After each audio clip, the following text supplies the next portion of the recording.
Hello, my name is Olivia Hopkins. I am a first grade teacher here at Westview Elementary School. And just recently, I got to head over to Taylor University's education department and talk about a new passion of mine, and that's the science of reading.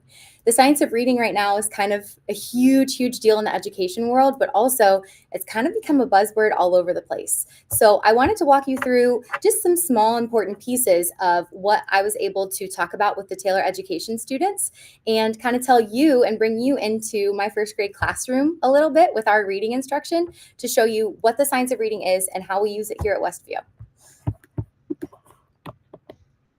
So the science of reading essentially is defined as what processes we need to learn to be able to be a successful reader, what parts of the brain are involved in that process, and how can we get that practiced, performed, and stored into long-term memory to make it a second nature tool that we no longer have to think about. We can then build on to be fluent, successful readers.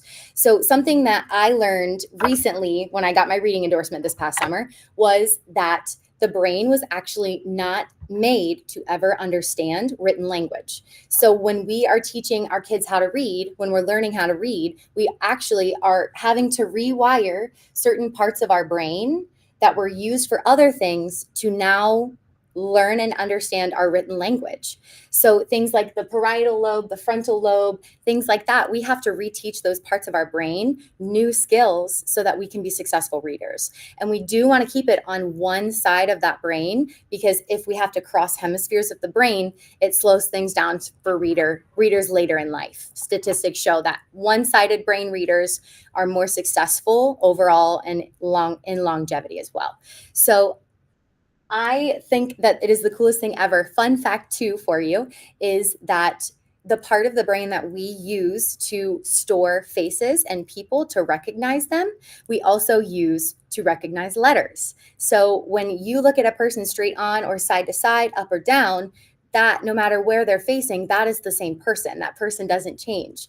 But with letters, B, D, P, and Q, some could say, right, that they are all the same letter to that part of the brain until we teach it differently because it looks like a face facing different ways. So that's why those letters are mixed up a lot until we really explicitly get into the instruction of this is this letter, this is the sound it makes, and this is how we use it with our written and reading language.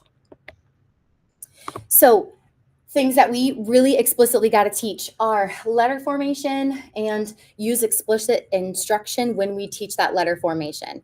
And if always possible, use that multisensory piece, that tool, because the more pieces of the brain that we use during our instruction, the more able and the better chance we have of sending that information into long-term memory and being more successful and being more successful earlier on too. So with that letter formation, we use a lot of different tools here at Westview and here in my classroom as well. These are called Elkinen boxes.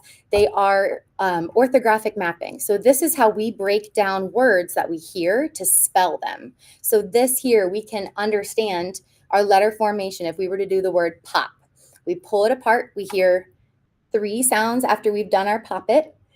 And in those 3 sounds, we hear first, middle, and last sound. So then as we go, we form and write our letters in each box, 1 letter per box, because each letter is a single letter that makes a single sound. And then we would blend those sounds together. Same thing with this one, right? This is just a 4-sound word. So this is beautiful, explicit instruction because we can see one-to-one that this letter makes this sound. This letter makes this sound, and we break those sounds down. For words with digraphs, we would put 2 letters into 1 box because although there are 2 letters in that sound, that digraph only makes a single sound. So for the word shop, we would do S-H-O-P because we know that digraph, again, while it's 2 letters, it's 1 sound. And so we can explicitly form that digraph by writing it, and then we can explicitly see that those 2 letters in that single box make 1 single sound. So then the more that we practice using these tools, the better we become, and the more we reinforce with that multisensory piece, the easier and more automatic that information comes to our brains. One of my other favorite tools that we use here is my word building folder. So we're able to use all of these single sound Velcro guys, and we're able to take them off and then build those words down there very, very similarly to these Elkinen boxes. So why is this effective?